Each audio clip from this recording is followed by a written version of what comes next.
ಉಪಸ್ಥಿತರಿರುವಂತಹ ಪ್ರಜ್ಞಾವಂತ ತೀರ್ಪುಗಾರರೇ ಹಾಗೂ ಸರ್ವರಿಗೂ ನಮಿಸಿಕೊಳ್ಳುತ್ತಾ, ನಾನು ಇಂದು ಆದರ್ಶ ವ್ಯಕ್ತಿ ಎನ್ನುವ ವಿಷಯದ ಬಗ್ಗೆ ಒಂದಿಷ್ಟು ಮಾತನಾಡಲು ಬಯಸುತ್ತೇನೆ. ಬಂಧುಗಳು ಆದವರು ಬಂದುಂಡು ಹೋಗುವರು, ಬಂಧನವ ಕಳೆಯಲರಿಯರು, ಗುರುವಿಗಿಂತ ಬಂಧು ಉಂಟೆ ಸರ್ವಜ್ಞ. ವ್ಯಕ್ತಿಯೊಬ್ಬನ ಬದುಕಿನಲ್ಲಿ ಗುರುವಿನ ಮಹತ್ವವನ್ನ ತಿಳಿಸುವಂತಹ ಮಹತ್ವಪೂರ್ಣ ಸಾಲುಗಳಿವು. ವಿದ್ಯಾರ್ಥಿಯೊಬ್ಬನ ಬದುಕಿನಲ್ಲಿ ಶ್ರೇಷ್ಠ ಗುರುಗಳು ದೊರೆತರೆ ಆ ವಿದ್ಯಾರ್ಥಿಯ ಬದುಕು ಪಾವನವಾಗುತ್ತದೆ. ನನಗೆ ಜೀವನ ಕರುಣಿಸಿದ ತಂದೆ ತಾಯಿಗಳು ನನ್ನ ಬದುಕಿನ ಹೀರೋಗಳಾದರೆ, ಸರಿದಾರಿಯನ್ನ ತೋರಿ ಜ್ಞಾನದ ದೀವಿಗೆ ಬೆಳೆದ ಅನೇಕ ಆದರ್ಶಪ್ರಾಯ ಶಿಕ್ಷಕರು ನನ್ನ ಬದುಕಿನ ಆದರ್ಶರಾಗಿದ್ದಾರೆ. ಇಂತಹ ಅನೇಕ ಶಿಕ್ಷಕರಲ್ಲಿ ತಮ್ಮ ವ್ಯಕ್ತಿತ್ವದಿಂದ ನನ್ನ ಬದುಕಿನಲ್ಲಿ ಆದರ್ಶಪ್ರಾಯರೇ ಆದವರು ಶ್ರೀ ಸಂತೋಷ್ ಸರ್ ಅವರು. ಇಂದಿನ ಅವಸರದ ಜಗತ್ತಿನಲ್ಲಿ ಕೋಪ ಮಾಡಿಕೊಳ್ಳದ ವ್ಯಕ್ತಿಯನ್ನು ನೋಡುವುದು ಬಹಳ ಅಪರೂಪದ ವಿಷಯ. ಆದರೆ ಅತಿ ಸೌಮ್ಯ ಸ್ವಭಾವ, ಯಾರ ಮನಸ್ಸನ್ನು ನೋಯಿಸದಂತೆ ಮಾತನಾಡುವ ಕಲೆ ಸಂತೋಷ್ ಸರ್ ಅವರಿಗೆ ಸಿದ್ಧಿಸಿದೆ. ವಿದ್ಯಾರ್ಥಿಗಳನ್ನ ಕೇವಲ ಪಠ್ಯ ಪುಸ್ತಕಗಳಲ್ಲಿನ ವಿಚಾರಗಳ ಚೌಕಟ್ಟಿನಲ್ಲಿ ಬಂಧಿಸದೆ ಅದರಾಚೆಯ ಪರಿಯನ್ನ ವಿಸ್ತರಿಸಿ ಅವರ ಅಂತರಂಗದ ಪ್ರತಿಭೆಯನ್ನ ಗುರುತಿಸಿ ಆ ಪ್ರತಿಭೆಗೆ ಸೂಕ್ತವಾದ ನೆಲೆಗಟ್ಟನ್ನು ನಿರ್ಮಿಸಿಕೊಡುವುದಷ್ಟೇ ಅಲ್ಲದೆ ವಿದ್ಯಾರ್ಥಿಗಳನ್ನ ತಮ್ಮ ಸ್ವಂತ ಮಕ್ಕಳಿಗಿಂತಲೂ ಅತಿಯಾದ ಪ್ರೀತಿ ಕಾಳಜಿಯನ್ನು ವಹಿಸುವ ಆಪ್ತತೆಯ ಬೆಟ್ಟ ಇವರು. ನನ್ನಂತಹ ಅದೆಷ್ಟೋ ವಿದ್ಯಾರ್ಥಿಗಳಿಗೆ ಆದರ್ಶ ಪ್ರಾಯರೇ ಆದವರು ಶ್ರೀ ಸಂತೋಷ್ ಸರ್ ಅವರು. ಅವರ ತಾಳ್ಮೆ ಸಹನೆಗೆ ಒಂದು ನಿದರ್ಶನವನ್ನು ಕೊಡ್ತೇನೆ. ಈ ಡೈಜಿ ವರ್ಲ್ಡ್ ವಾಹಿನಿಗೆ ಮೊದಲ ಬಾರಿ ನಾನು ಬಂದಾಗ ಬೆಳಗ್ಗೆ 9 ಗಂಟೆಗೆ ಬಂದಿದ್ವಿ. ಸಂಜೆ 5 ಗಂಟೆವರೆಗೆ ನನಗೆ ಆಡಿಷನ್ ಟೈಮ್ ಸಂಜೆ 5 ಗಂಟೆ. ಅಲ್ಲಿವರೆಗೂ ಕಾಯಬೇಕಿತ್ತು. ನಮ್ಮ ಮನೆಗೆ ಹೋಗ್ಬೇಕಿದ್ರೆ ಸುಮಾರು 3 ಗಂಟೆ ಪ್ರಯಾಣ. ನನ್ನ ತಾಯಿಯೂ ಕೂಡ ಬೇಡ, ಅಷ್ಟು ಹೊತ್ತು ಕಾಯುವುದಲ್ಲ, ಬೇಡ ಅಂತ ಹೇಳಿದ್ರು. ಈಗ ನಾನು 3ನೇ ಸುತ್ತಿಗೆ ಆಯ್ಕೆ ಆಗಿದ್ದೇನೆ. ಆದರೆ ಸಂತೋಷ್ ಸರ್ ಅವರು ಆವತ್ತು ನನಗೆ ಕಾಯೋಕ್ಕಾಗೋದಿಲ್ಲ ಅಂತ ಒಂದು ಮಾತು ಹೇಳಿದ್ರೆ ನಾನು ಈ ದಿನ ಇಲ್ಲಿ ನಿಲ್ತಿರ್ಲಿಲ್ಲ. ನನ್ನ ಗೆಲುವಿಗೆ ಸಂತೋಷ್ ಸರ್ ಅವರ ಸಹನೆಯೇ ಕಾರಣ. ಇಷ್ಟೇ ಅಲ್ಲ, ಅದೆಷ್ಟೋ ಕಾರ್ಯಕ್ರಮಕ್ಕೆ ಅವರು ನನ್ನನ್ನು ಕರ್ಕೊಂಡು ಹೋಗಿದ್ದಾರೆ. ನಾನಷ್ಟೇ ಅಲ್ಲ, ನಮ್ಮ ಶಾಲಾ ಅನೇಕ ಪ್ರತಿಭಾವಂತ ವಿದ್ಯಾರ್ಥಿಗಳನ್ನ ತಮ್ಮ ರಜಾ ದಿನವನ್ನ ಲೆಕ್ಕಿಸದೆ ಅನೇಕ ಸ್ಪರ್ಧೆಗಳಿಗೆ ಕರೆದುಕೊಂಡು ಹೋಗಿದ್ದಾರೆ. ನಾನು ಮೊದಲು ಹೈಸ್ಕೂಲಿಗೆ ಬಂದಾಗ ಅವರ ನಿರೂಪಣಾ ಶೈಲಿಯನ್ನು ನೋಡಿ ನಾನೂ ಕೂಡ ಪ್ರಭಾವಿತಳಾಗಿದ್ದೇನೆ. ಅವ್ರು ಹಾಗೆ ನಿರೂಪಣೆ ಮಾಡಬೇಕು ಅಂತ ಅಂದ್ಕೊಂಡಿದ್ದೇನೆ. ನನಗೂ ಕೂಡ ಅನೇಕ ಭಾಷಣ ಸ್ಪರ್ಧೆಗಳಿಗೆ ಅವರೇ ಭಾಷಣವನ್ನು ಬರ್ಕೊಟ್ಟು ನನ್ನನ್ನು ಪ್ರಶಸ್ತಿ ಪಡೆಯುವ ಹಾಗೆ ಮಾಡಿದ್ದಾರೆ. ಇಂತಹ ಒಂದು ಅದ್ಭುತವಾದ ಶ್ರೇಷ್ಠ ಶಿಕ್ಷಕರು ಸಿಕ್ಕಿದ್ದು ನನ್ನ ಪುಣ್ಯವೇ ಸರಿ ಅಂತ ಹೇಳೋಕೆ ಬಯಸ್ತೇನೆ. ಉರಿಯುತ್ತಲಿರುವ ದೀವಿಗೆಯೊಂದು ಬೆಳಗಬಲ್ಲದು ಅನೇಕ ಹಣತೆಯನ್ನ, ಹರಿಯುತ್ತಲಿರುವ ನದಿಯೊಂದು ಚಿಗುರಿಸಬಲ್ಲದು ಇಕ್ಕೆಲುಗಳಲ್ಲಿ ಹಸಿರನ್ನ, ಕಲಿಯುತ್ತಲಿರುವ ಸದ್ಗುರು ಒಬ್ಬ ಬೆಳಗಿಸಬಲ್ಲನು ತನ್ನ ಶಿಷ್ಯ ವರ್ಗವನ್ನ ಅಂತ ಹೇಳ್ತಾ ಸಂತೋಷ್ ಸರ್ ಅವರಿಗೆ ಯಾವಾಗಲೂ ಚಿರಋಣಿ ಆಗಿರುತ್ತೇನೆ ಅಂತ ಹೇಳ್ತಾ, ಸಂತೋಷ್ ಸರ್ ಅವರ ಬಗ್ಗೆ ಮಾತನಾಡಲು ಅವಕಾಶವನ್ನು ನೀಡಿದ ಡೈಜಿ ವರ್ಲ್ಡ್ ವಾಹಿನಿಯವರಿಗೆ ಹಾಗೂ ಸರ್ವರಿಗೂ ಶಿರಬಾಗಿ ನಮಿಸಿಕೊಳ್ಳುತ್ತಾ ನನ್ನ ಮಾತಿಗೆ ಪೂರ್ಣ ವಿರಾಮವನ್ನು ಇಡ್ತೇನೆ. ಅವಕಾಶಕ್ಕಾಗಿ ವಂದನೆಗಳು. ಸಾಕ್ಷಿ, ಹೇಗೆ ಅನಿಸ್ತಾ ಇದೆ ಭಾಷಣ ಮುಗಿದ ಮೇಲೆ? ಒಳ್ಳೆ ಮಾಡಿದ್ದೇನೆ ಅಂತ ಅನಿಸ್ತಾ ಇದೆ. ಸೊ ಸಂತೋಷ್ ಸರಿಗೆ ಈ ಭಾಷಣ ನೋಡಿ ಖುಷಿ ಆಗ್ಬೋದಾ? ಹೌದು. ಅವ್ರಿಗೆ ಗೊತ್ತಿದ್ಯಾ ನೀವು ಮಾತಾಡ್ತೀರಿ ಅಂತ? ಅವರು ಮೊದಲೇ ಗೊತ್ತಿತ್ತು. ಫಸ್ಟ್ ಅವರು ಬೇಡ, ನನ್ನ ಬಗ್ಗೆ ಯಾಕೆ ಮಾತಾಡುವುದು, ನಿನ್ನ ತಾಯಿ ಬಗ್ಗೆ ಮಾತಾಡು ಅಂತ ಹೇಳಿದ್ರು. ಆದರೆ ಇಲ್ಲ ಸರ್, ನಂಗೆ ನೀವೇ ಆದರ್ಶ ಅಂತ ಹೇಳಿ ಅವ್ರ ಬಗ್ಗೆನೇ ಮಾತಾಡಿದೆ. Okay, super. ಓಕೆ, ಹಾಗಾದರೆ ನಾವು ಈಗ ತೀರ್ಪುಗಾರರ ಹತ್ರ ಕೇಳುವ. ಸೊ ತೀರ್ಪುಗಾರರಿಗೆ ನಿಮ್ಮ ಮಾತು ಹೇಗೆ ಅನಿಸಿದೆ ಅಂತ. ಗ್ಲಾನಿಸ್ ಸರ್, ಹೇಗಿತ್ತು ಸಾಕ್ಷಿ ಅವರ ಮಾತುಗಳು? ಸಾಕ್ಷಿ ಅವರೇ ನಮಸ್ಕಾರ. ನಮಸ್ತೆ. ಓಕೆ, ನಿಮ್ಮ ಗುರುಗಳು ಹೇಗೆ ಸಂತೋಷ್ ಸರ್ ಇದ್ದಾರಲ್ಲ, ಹಾಗೆ ನನ್ನ ಕೂಡ PhD ಗುರುಗಳು ಕೂಡ ಪ್ರೊಫೆಸರ್ ಸಂತೋಷ್ ಗಾಂವ್ಕರ್ ಅಂತ. ಹಾಗೆ ನನಗೂ ಸಂತೋಷ ಆಯಿತು ಕೇಳಿ. ಮತ್ತೆ ನಿಮ್ಮ ಭಾಷಣದಲ್ಲಿ ಒಂದು ಅದ್ಭುತವಾದ ಒಂದು ಸೆಲೆಕ್ಷನ್ ಏನಂತ ಹೇಳಿದರೆ, ನೀವು ನಿಮ್ಮ ಶಾಲೆಯಲ್ಲಿ ಕಲಿಸುತ್ತಿರುವ ಶಿಕ್ಷಕರಿಗೆ ನಿಮ್ಮ ರೋಲ್ ಮಾಡೆಲ್ ಆಗಿ ಆಯ್ಕೆ ಮಾಡಿದ್ದೀರಾ. ಇಷ್ಟರ ಮಟ್ಟಿಗೆ ಯಾರು ಕೂಡ ಅಂಥದ್ದು ಸೆಲೆಕ್ಟ್ ಮಾಡಿಕೊಂಡಿರಲಿಲ್ಲ. ಓಕೆ, ಈಗ ಕಲಿಸುವವರಿಗೆ. ಓಕೆ, ನಿಮ್ಮ is your present teacher right? ಅವರು ಪ್ರೆಸೆಂಟ್ ಟೀಚರ್ ಅಲ್ವಾ ನಿಮ್ಮದು? ಹೌದು. ಯಾವ ಸಬ್ಜೆಕ್ಟ್ ಕಲಿಸ್ತಾರೆ? ಹಿಂದಿ. ಓಕೆ, ಹಿಂದಿ. ಹಾಗಿರುವಾಗ ನಿಮ್ಮ ಸಂತೋಷ್ ಸರಿಂದ ನಿಮಗೆ ಪ್ರೇರಣೆಗೊಂಡು ನೀವು ಸಂತೋಷ್ ಸರಿಂದ ಕಲಿಯುವಂಥದ್ದು ತುಂಬ ಇದೆ ಅಂತ ನಿಮ್ಮ ಭಾಷಣದಲ್ಲಿ ನೀವು ಹೇಳಿದ್ರಿ. ಹೌದು. ಒಂದು ಎರಡು ಏನಾದರೂ ಸ್ಪೆಸಿಫಿಕ್ ಪಾಯಿಂಟ್ ನೀವು ಇನ್ನು ಮುಂದೆ ಅವರ ಇನ್ನು ಸ್ಫೂರ್ತಿಯಾಗಿ ತೆಗೆದುಕೊಂಡು ಆ ಎರಡು ಅಂಶಗಳನ್ನು ಯಾರಾದರೂ ಹೇಳ್ಬೋದಾ? 2 ಕ್ವಾಲಿಟೀಸ್.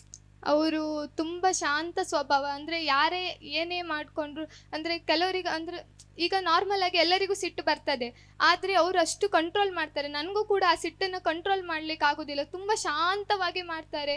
ಒಂದು ಮಗುವಿನ ಮನಸ್ಸಿಗೂ ಕೂಡ ಅವ್ರು ನೋಯಿಸೋದಿಲ್ಲ. ಅವ್ರು ಹಾಗೆ ನಾನು ಮುಂದೆ ಆಗಬೇಕು, ಶಾಂತ ಸ್ವಭಾವದೊಳಾಗಬೇಕು ಅಂತ ಅಂದ್ಕೊಂಡೆ. ಹಾಗೆ ಅವರು ಒಳ್ಳೆ ಚಂದ ನಿರೂಪಣೆ ಮಾಡ್ತಾರೆ. ಕೇಳಿದ್ರೆ ಕೇಳ್ತಾನೇ ಇರಬೇಕು ಅಂತ ಅನಿಸ್ತದೆ. ಹಾಗೆ ಹಾಗೆ ನಾನು ಮುಂದೆ ಚಂದ ನಿರೂಪಣೆ ಮಾಡಬೇಕು ಅಂತ ಅನ್ಕೊಂಡಿದ್ದೆ. Okay, very good. ಹಾಗಿರುವಾಗ ಈಗ ನಿಮಗೆ ಸಿಟ್ಟು ಬರ್ತದೆ ಅಂತ ಹೇಳಿದ್ರೆ ನೀವು, ಈಗ ನಿಮಗೆ ಸೆಲೆಕ್ಟ್ ಮಾಡದಿದ್ದರೆ ನಮಗೆ ಸ್ವಲ್ಪ ಪ್ರಭಾವ ಬೀಳ್ಬೋದೇನೋ. ಅದಕ್ಕೆ ನೀವು ಶಾಂತವಾಗಿರ್ಬೇಕಾಯ್ತಾ. ನಿಮ್ಮ ಸರ್ದು ಏನು ಗುಣ ಇದೆಯಲ್ಲ ಅದು ನಿಮ್ಮಲ್ಲಿ ಈ ಟೈಮಿಗೆಲ್ಲ ಬರಬೇಕು. ಸೆಲೆಕ್ಟ್ ಆಗದಿದ್ರು ನೀವು ಶಾಂತ ಸ್ವಭಾವದಲ್ಲಿ ಏನು ಬೈಗುಳವನ್ನು ಕೊಡದೆ ಆಯ್ ಒಂಜಿ ಮಂಗೈ ಮಾರಿ ಬತ್ತದು ಪೋಯಿ ಇದೆಲ್ಲ ಬೇಗ. ನೀವು ಕುಂದಾಪುರ ಅಲ್ವಾ? ಕುಂದಗಂಗು. ಅವ ಒಂದ ಬಂದ ಹಪ್ಪು ಕಿತ್ತೀಗ ಯಾಕಪ್ಪ ಈ ತಲೆಮಾರಿ ಅಂತ ಹೇಳುವಂಥದ್ದಲ್ವಾ? ಓಕೆ, ನೀವು ಕಂಗ್ಳೂರಿಂದ ಬರ್ತಾ ಇದ್ದೀರಾ, ನಿಮಗೆ ಒಳ್ಳೇದಾಗಲಿ ಅಂತ ಹೇಳುತ್ತಾ ನನ್ನ ಕಮೆಂಟ್ಸ್ ಅನ್ನು ಇಲ್ಲಿಗೆ ಸ್ವಿಚ್ ಆಫ್ ಮಾಡ್ತಾ ಇದ್ದೇನೆ. ಇನ್ನು ಬೇಕಾ? ಬೇಕಾ, ಖರ್ಚಿಗೆ ಸಾಕೇನು ನಿಮಗೆ. Okay, thank you. Yes, thank you so much. ಮುಂದಕ್ಕೆ ಆರತಿ ಮೇಡಮ್. ಸೊ ನಮ್ಮ ಸಾಕ್ಷಿ ಅವರ ಮಾತುಗಳು ನಿಮ್ಮಲ್ಲಿ ಅವರಿಗೆ ಹೇಗೆ ರೀಚ್ ಆಯ್ತು? ಯಾಕಂದ್ರೆ ನೀವುಗಳು ಕೂಡ ಗುರುಗಳು. ಸೊ ಅವರ ನೆಚ್ಚಿನ ಗುರುಗಳನ್ನ ಆದರ್ಶ ವ್ಯಕ್ತಿಯಾಗಿ ತಗೊಂಡಿದ್ದಾರೆ. ಸೊ ಹೇಗೆ ಅನ್ನಿಸ್ತು madam? Hello Sakshi. Hello madam. ನಮಸ್ತೆ. ನಮಸ್ತೆ. ಈಗ ಚಂದದ ನಗು ಮುಖದಲ್ಲಿ ಕಾಣ್ತಾ ಇದೆ. ಅದೇ ಸ್ವಲ್ಪ ಹಿಂದೆ ಸ್ವಲ್ಪ ನರ್ವಸ್ ಫೀಲಿಂಗ್ಸ್ ಕಾಣ್ತಾ ಇತ್ತು ಅಲ್ವಾ? ಹೆದರಿಕೆ ಆಗಿತ್ತಾ? ತುಂಬ ಹೆದರಿಕೆ ಆಯಿತಾ? ಖಂಡಿತ ಇಲ್ಲ, ಯಾಕಂದರೆ 3rd ರೌಂಡಲ್ಲಿ ಇದ್ದೀರಿ ನೀವೀಗ. ಎಷ್ಟು ಕಾನ್ಫಿಡೆನ್ಸ್ ಇರಬೇಕಲ್ವಾ? ಹೌದಲ್ವಾ? ಹೌದು. ಮತ್ತೆ ಯಾಕೆ ಭಯ? ಯಾಕೆ? ಅದು ಕೂಡ ನಿನ್ನ ಗುರುವನ್ನೇ ಆದರ್ಶ ವ್ಯಕ್ತಿಯಾಗಿ ತಗೊಂಡಿರುವಾಗ ಎಷ್ಟು ಚೆನ್ನಾಗಿ ಹೇಳ್ಬೋದು. ಪ್ರತಿ ಮೂಮೆಂಟ್ ನೀವು ಸ್ಕೂಲ್ನಲ್ಲಿ ಕಳೆಯುವಂತಹ ಆ ಟೈಮಲ್ಲಿ ಅವರನ್ನು ತುಂಬ ಹತ್ತಿರದಿಂದ ಕಂಡವರಾಗಿರ್ತೀರಿ ಅಲ್ವಾ? ಹೌದಲ್ವಾ? ಆವಾಗ ನೀವು ಹೆಚ್ಚು ಹೆಚ್ಚು ಅದನ್ನು ಇನ್ನೂ ಹೇಳಬೇಕು ಅಂತ ಹೇಳುವಂಥ ಆ ಫೀಲಿಂಗ್ಸಲ್ಲಿ 1 by 1 ಅದು ಬರ್ತಾ ಹೋಗಬೇಕು ಅಲ್ವಾ? ತುಂಬ ಚೆನ್ನಾಗಿತ್ತು, ಮಾತು ತುಂಬ ಚೆನ್ನಾಗಿತ್ತು. ಇನ್ ದ ಬಿಗಿನಿಂಗ್ ಒಂದು ವಚನವನ್ನು, ಸರ್ವಜ್ಞನ ವಚನವನ್ನು ತುಂಬ ಚಂದದಲ್ಲಿ ರಾಗಬದ್ಧವಾಗಿ ಹೇಳ್ತಾ ಸ್ಪೀಚ್ ಕೂಡ ಅದೇ ಧಾಟಿಯಲ್ಲಿ ಮುಂದುವರಿತು. ಇನ್ ಬಿಟ್ವೀನ್ ಆ ಧಾಟಿ ತಪ್ಪಿ ಸ್ಪಷ್ಟವಾಗಿ ಕುಂದಾಪುರ ಕನ್ನಡ ಇರಬಹುದು ಅಥವಾ ನಮ್ಮ ರೀಜನಲ್ ಈ ಕನ್ನಡ ಇರಬಹುದು, ಶುದ್ಧ ಕನ್ನಡ, ಅದರಲ್ಲಿ ಚೆನ್ನಾಗಿ ಮಾತಾಡಲಿಕ್ಕೆ ಶುರು ಮಾಡಿದೆ ನೀನು. ಬಿಗಿನಿಂಗಲ್ಲಿ ಸ್ವಲ್ಪ ರಾಗವನ್ನು, ಆ ಧಾಟಿ ಇದೆ ಅಲ್ವಾ, ರಾಗವಾಗಿ ಮಾತನಾಡುವಂಥ ಧಾಟಿಯನ್ನು ಸ್ವಲ್ಪ ಅವಾಯ್ಡ್ ಮಾಡಿದ್ದಿದ್ರೆ, ಏನು ಹಾಫ್ ಟರ್ಮ್ ಮುಗ್ದ ತಕ್ಷಣ ನೀನು ಸ್ಟಾರ್ಟ್ ಮಾಡಿದೆಯಲ್ವಾ, ಆ ಟೋನಲ್ಲೇ ನೀನು ಮಾತಾಡಿದ್ದಿದ್ರೆ ತುಂಬ ಚಂದದ ಭಾಷಣ, ಅತ್ಯುತ್ತಮವಾದಂತಹ ಭಾಷಣ ಆಗ್ತಾಯಿತ್ತು. ಈವನ್ ಒಬ್ಬ ಗುರುವಾಗಿಯೂ ಕೂಡ ನಮ್ಮನ್ನು ಒಬ್ಬ ವಿದ್ಯಾರ್ಥಿ ರೋಲ್ ಮಾಡೆಲ್ ಆಗಿ ತಗೊಳ್ತಾ ಇದ್ದಾರೆ ಅಂತ ಹೇಳಿದರೆ ನಾವು ತುಂಬ ಖುಷಿ ಪಡ್ತೇವೆ. ಇಲ್ಲಿಯೂ ಕೂಡ ನೀನು ನಿನ್ನ ಗುರುವನ್ನು ಅಷ್ಟು ಚಂದದಲ್ಲಿ ಹೊಗಳಿದೆಯಾ, ಅವರ ಎಲ್ಲ ಪ್ಲಸ್ ಪಾಯಿಂಟ್ಗಳನ್ನು, ಯಾಕೆ ಅವರನ್ನು ನಾನು ರೋಲ್ ಮಾಡೆಲ್ ಆಗಿ ತಗೊಂಡಿದ್ದೇನೆ, ನನಗೆ ಯಾಕೆ ಅವ್ರು ಇಷ್ಟ ಅನ್ನೋದನ್ನು ನಿನ್ನದೇ ಮಾತಿನಲ್ಲಿ ತುಂಬ ಚೆನ್ನಾಗಿ ವರ್ಣಿಸಿದೆಯಾ.